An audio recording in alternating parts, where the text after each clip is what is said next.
Hi, I'm Chef Andy with andysbites.com. So tonight I'm going to make a Thai curry with chicken and lots of vegetables. This is a green curry. It's super delicious and super spicy. Before you get started, let me just remind you to check down below and hit the subscribe button. So thank you very much. Now, let's get started.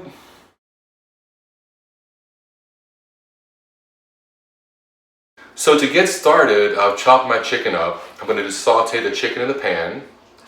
I'm going to add some avocado oil to my pan. I'm going to cover the pan pretty good in the bottom. My pan's already heated up. And then I'll just add my chicken to it.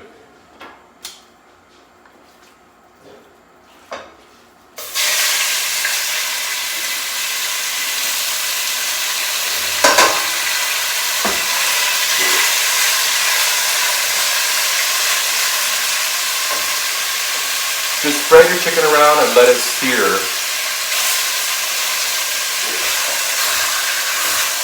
Once the chicken is done, we're going to take it out of the pan and reserve it for when we are done making the broth, making the curry, which means gravy. Who knew? I bet you did. As you saute your meat, it's good to add some salt to it. I like to add seasoning along the way. Once the chicken is done, I'm going to take it out and put it into a bowl.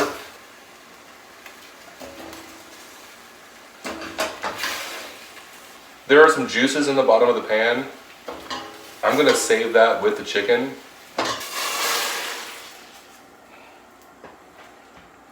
So there's my chicken. I'm going to just add some oil to the pan and start sauteing my vegetables. There's some chopped up onions. There's some red pepper that I've chopped up. I even have some carrots. I'll go ahead and toss the carrots in the pot. For this dish, I'm just going to build on top of all of these vegetables. Now my curry paste, I'm using this jarred curry paste. You can make your own curry paste. It just means a lot of lemongrass and peppers, and you bang it in a mortar and pestle, and you know, it's a lot of work.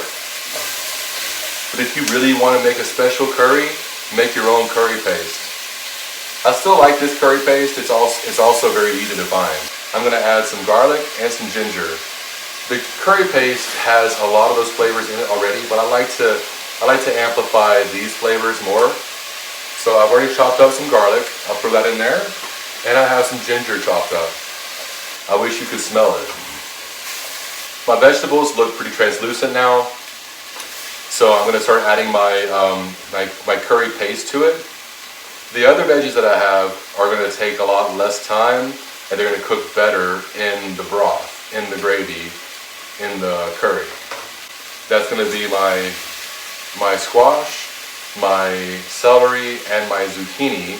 And then to top it off, I'm going to throw in some sugar snap peas that I've chopped up, and then my aromatics. But that'll be at the very end, because it doesn't take them long to cook at all. So with this curry paste, you want to just saute it with your vegetables. And by sauteing the curry paste, it really helps to develop the flavor.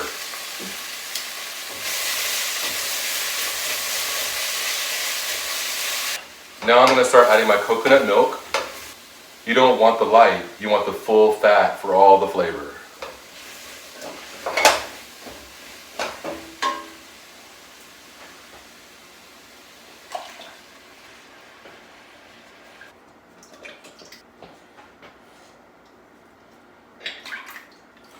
So stir this up, get all the stuff off the bottom because that's more flavor. So I'm going to bring this up to a boil and then turn it down to a simmer.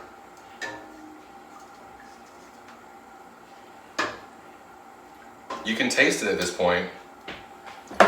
So I'll use this spoon and taste it and see if I need to add more curry paste.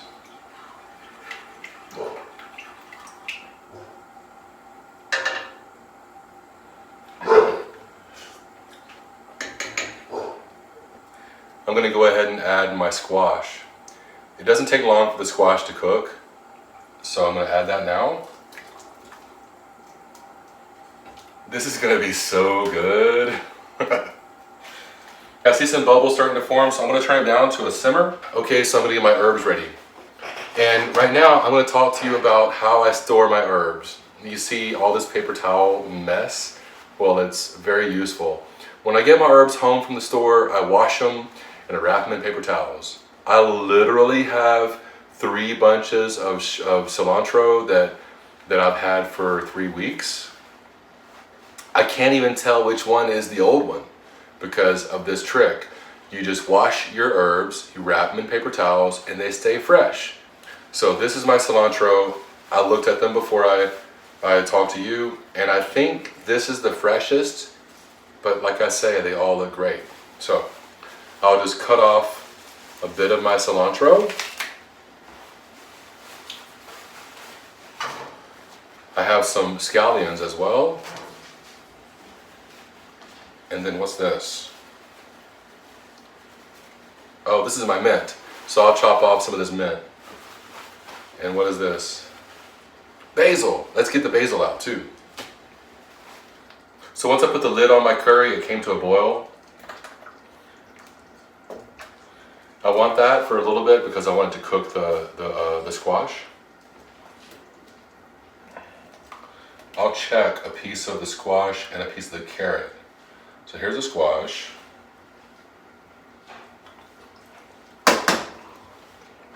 It's done.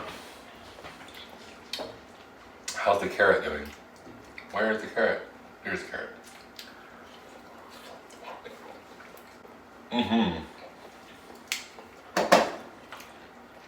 Okay, so my squash is done, my carrots are done. Now I can add in the stuff that doesn't take long at all to cook. So I've got some zucchini, which takes the most of what I have left. Now I have some celery. Like I said, this is a very aromatic dish. And then I have this sugar snap peas. I'm gonna add that in at the very end. So let's let that cook. And we'll get our herbs ready.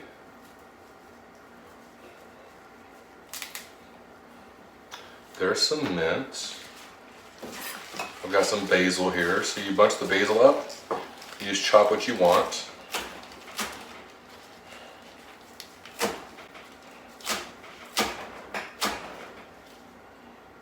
And I have my cilantro.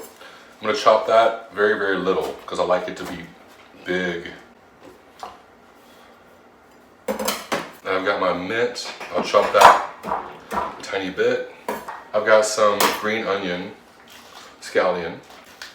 You can chop that up into dices. Okay, so it's time to finish up our curry. I have almost all of our vegetables in here, except for our sugar snap peas. So I'm gonna throw my sugar snap peas in there and let them blanch just a little bit. Finally, I'm gonna add our chicken back into our pot.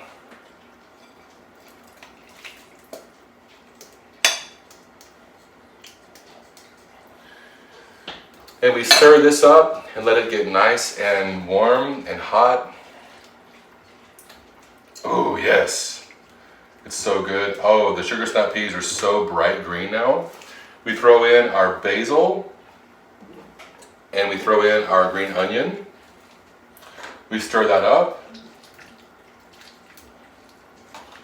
This is a very hearty curry. We have all these vegetables. We have the chicken. We have the spicy flavor from the curry.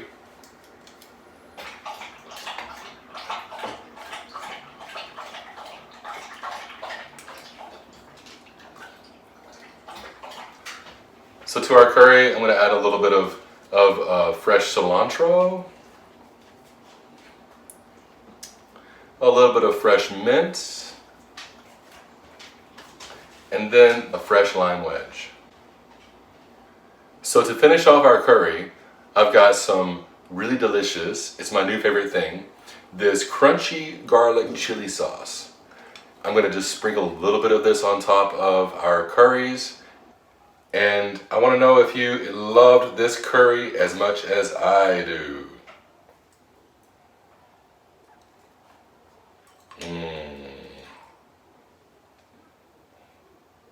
Look how beautiful that is. It's so beautiful.